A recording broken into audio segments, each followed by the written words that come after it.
Hi, I'm Katie and welcome back to kati-ellen's Bookish Adventures. So today I kind of thought I wanted to do a video that I've been meaning to do, I swear to God, for the longest of times. It's one of these videos last year I really wanted to make and then just never got around to it as usual. So I wanted to make a why I read YA video because I feel, not that it is an important thing to talk about, but you know, I am a grown ass woman. I am 27. Wait, yeah, I turned 27 this year. Ooh, I had to think about that. I'm very much approaching 30 and I'm very much aware that there is this whole thing about shaming people who read YA, who are, you know, in their adults and aren't teens and blah blah blah. And I kind of just wanted to talk about why I love YA. So first and foremost, I genuinely don't think I actually ever realised I read YA until suddenly this term was being thrown about everywhere. I genuinely don't think I ever realised it. It was just such an oblivious thing for me. I kind of then realised, looking at my shelves, oh wow, actually, yeah, a lot of my books, yeah, they are YA. It's not even something I really realised. To me, I kind of more, and even then, I don't really look at my books as like genres. It's what I like. So what is the appeal of YA to me? I guess it is just interesting. It is like, I want to read a blurb or a summary of a book. I want to read that and think, fuck yeah, I want to read this. I mean, it may take me like 5 years to get to it, but I want to read that damn book. For me, it has nothing to do with the age. This is the thing. A lot of these books, if these were set with people, you know, in their mid-20s, late 20s, early 30s, I could not care less. It is the story and how it is approached and how it is written. Because, you know, I have read, you know, the Sookie Stackhouse series and I've read Discovery of Witches, and they are all based on women who are much older and older than me. For me, the Sookie Stackhouse was an issue because there were so many of them. I don't know, it's just like you had your main plot, but just everything, you would suddenly be reading it and thinking actually not much is really happening. And Discovery of Witches, mine was more of like a pacing thing, but I still love that series. It's still really good. So if I read any of the books that I do now, like The Sin Eater's Daughter or Rebel of the Sands, or any of these other books that I've been reading that I'm raving about, and they were about people set like in their 20s, I would still read them. I kind of feel like maybe with a book that is aimed more at like that sort of older age, you're going to come across a lot more adult issues. And maybe it is harder to make something like that realistic, maybe. I think it might be fine if you're living in the more fantasy world, your setting is in the past, it might be easier. I mean, I can't say, you know, I relate to any of the characters because, you know, I'm so much older than them. But I think it's more in terms of when you're in your teens and your early 20s, you are still very much discovering who you are, you're discovering your personality still, like you're still growing and changing.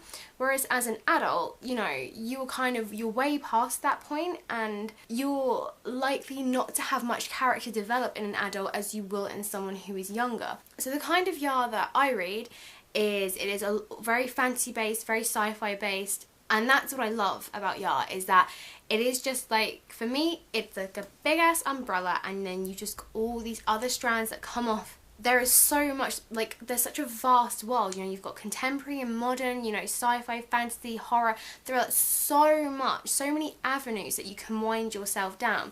I think it comes to a point when almost the fact that it's YA is completely irrelevant. It almost really just comes down to the genre. It just happens that a lot of it is aimed at that young adult. Like, that's all it really comes down to, because for me, I watch a lot of sci-fi and fantasy and that sort of thing, so it's very similar to what I watch anyway. And I kind of feel, you know, what is the difference between, you know, a 30-odd-year-old person who sits at home and watches Arrow or watches Vampire Diaries or like anything like that, or Pretty Little Liars? How is that different? And all these things that you might binge watch on Netflix, how is that different? Because the majority of them are coming from books. And you know, so many adults they're watching things like Riverdale and other stuff like that. It's really not any different for reading a YA book. For me, like I said, I think I fell into it very easily. The books I read as a kid are so different from what I read like as I got older. It was more like, you know, babysitting things and whatever. I do think that maybe what I used to watch might have influenced me a lot. I mean, I grew up on Disney. I'm a Disney child. You start playing a song and I'll start singing. So I think, you know, you have that sort of magical element with Disney, like there is that there. And I love a good romance, but for me, I don't want to read a romance novel, and I don't want to watch like a rom-com. I want to watch like things with guns and car chases and explosions. And I feel like as I've gotten older, my tastes have really reflected that. But like I said this before in a previous video, the really weird thing is I love a murder mystery, love it, but it's not something I'm interested in reading. And I think that's more to do with the fact that I don't want that in my head. I guess when you watch it, it's different, but when it's being in detail, I think it'll just stick with me more. I have read one, and I am debating going back to that series again. So I think probably if I was going to read something that was, you know, adult based, it would probably be more, yeah, thrillers and things like that, because I find those interesting, and especially with like a fast pacing, which is another reason why I'm absolutely obsessed with Dan Brown. For that reason, the pacing is so fast, and there you go, that's something aimed at adults. So when I try and think about it, it's probably like a teeny tiny percentage of my books that are adult based. I'm currently reading Mythos by Stephen Fry. I'm actually nearly finished that. Dan Brown, as I said. Dead Simple by Peter James. The only other books that I can think of that are maybe going to be adult based are, yeah, probably Discovery of Witches, the Sookie Stackhouse series, and then classics like, you know, Frankenstein, Dracula, all ones like that. I've got Jane Eyre on my TBR as well. So there are a lot of classics where I am thinking I am going to try and branch out. It was kind of like a conscious, unconscious decision to kind of maybe stretch my wings and read more classics, and then that kind of just become like more of an adult thing. I don't know. For me, I think I need to stop starting my sentences with the word for me. I do think it is important that this like thing with YA disappears, because I think without it, I don't know, it's such an amazing way to discover so many books, and I feel like that with YA, that's how you can discover what sort of path of like genre that you love and what type of books are available to you. Because I remember before it was very heavily on the sci-fi, fantasy, all that kind of thing, supernatural, whereas now I feel like I'm seeing a bit more on the sort of more contemporary side of things. I mean, don't get me wrong, that other side is still very heavily there, and I think it is just that I feel like you can have that with a young adult. You can have that sci-fi, that like imagination side, and it just works, whereas I guess maybe with an adult setting it doesn't feel real or grounded maybe,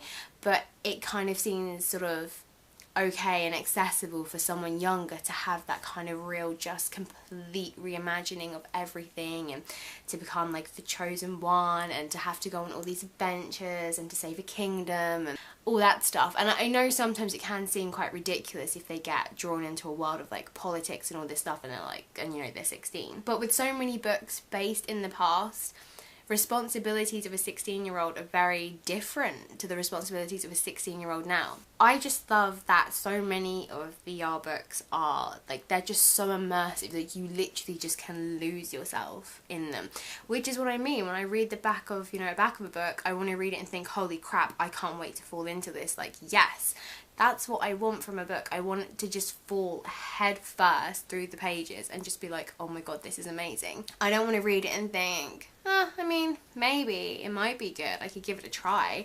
No, I want to read it and just think, oh my god, yes, like this is what I want to read. I think as well, so many people can learn and can take away so much from these books. You know, with a lot of them, it is about self-discovery and who you are and relationships with other people. And I think if you are someone who is, I don't know, just still growing and still on your path and still, god, I sound like a horrible inspirational person there. Reading genuinely makes me happy. Like, I absolutely love it. And to think that I nearly gave it up, I'm just like what? I get excited about a book. I get excited when I'm in like a bookshop and I find things and I'm going to buy new books. There is something that's like a great experience about it, and I absolutely love it. Like, you could almost say like reading is my hobby, I don't know, but I love that feeling. And I think just because something comes under the term of young adult, I mean, really, does that matter? It's all about what draws you in and what you love. And you know, you could so easily then just be like, really, are you the type of person who wastes their time like gaming all the time on something that's not real? Why is that any different from being drawn into a world of young adult? It shouldn't matter how old you are. It is about the story that grips you and what grabs you and what you love. I definitely feel that that is enough rambling for me. I think I've made my point very clear on this. Like I said, it is a video that I wanted to make for a long time, but I've just I don't know, I've gotten lazy, or I've always just found another video to make instead, and it's always just been pushed back and back and back, and I've never meant to. But for me, YA is such an important part, I think, of the whole book community, for the fact of, from YA, so many books, it's not just, I think a lot of people think of YA and just think of, oh, it's young adult, like sci-fi, fantasy, that sort of thing. I think they forget that actually there is so much more that you can branch off from, and so many types of books. There are so many avenues that you can go to, from, you know, really grounded and contemporary to just out of your gourd, like, just so it's not real and it's amazing, but the characters and everything are still there. Like, their journeys and who they become and their stories aren't less important from the fact that they're not modern day dealing with actual real life problems. I am done. That is me out. I have talked enough. Don't forget, comment below, what do you think about this whole like YA debate of, you know, should adults be reading it and all that nonsense? And also, in under the YA canopy, where do you kind of sit? Are you contemporary and modern? Are you more, you know, historical? Oh, like, because there's so much. This is the problem. There is like so many choices that you can go down. How can you really complain? Like, there's like a book for everyone. If you enjoyed this video, then show me your thumb and smash that like button. Your love and support means the world to me. And if you're new, then welcome, hello, subscribe, and then you'll never miss a video, and then you'll see lots more funs where for once I don't mess up, because yay me. Normally this would be filled with just my brain just going, and done. But surprisingly, I have been very like, yeah, go me. I deserve a reward. I'll go have a snack or something, I don't know. Oh god, I just rammed that into my tooth. Enjoy the rest of your Monday, and I hope you have a great week.